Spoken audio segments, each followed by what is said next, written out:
Hi there, I'm Mairi McHaffie and I'm a personal impact expert and confidence coach. And today I want to talk about how we build trust.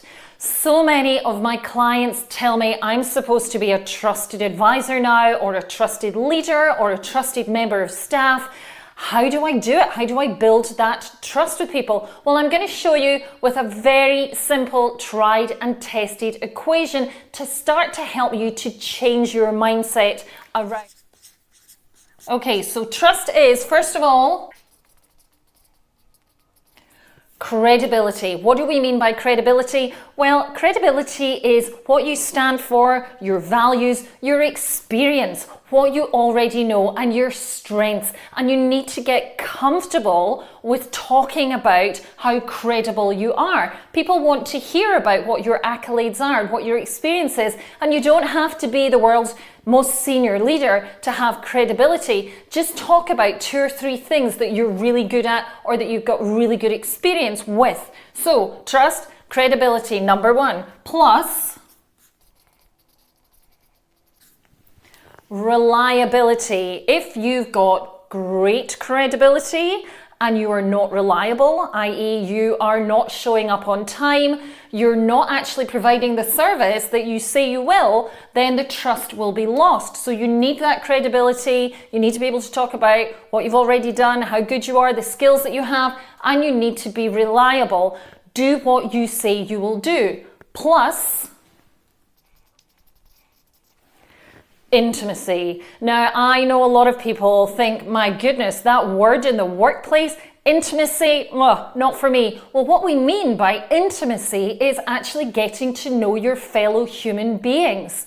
We are not all just always working in silos. We're not robots, and particularly in this tech-centered world that we live in, the people that are able to build relationships with other human beings are the ones that will be more successful. So intimacy means getting to know the other people that you work with, or getting to know your client or your customer, and you do that by asking questions. Show an interest. Find out who they are on a human level. And also there has to be an element of self-disclosure, which means you need to also tell them about who you are. It's okay to talk about yourself outside of the workplace, what your interests are, what really floats your boat, and what your values are. And actually, when we connect up with other people's values and we find some way that we have some kind of common interest, then we build trust. So it's credibility, what you already know, what you say you do, reliability, doing what you say you do,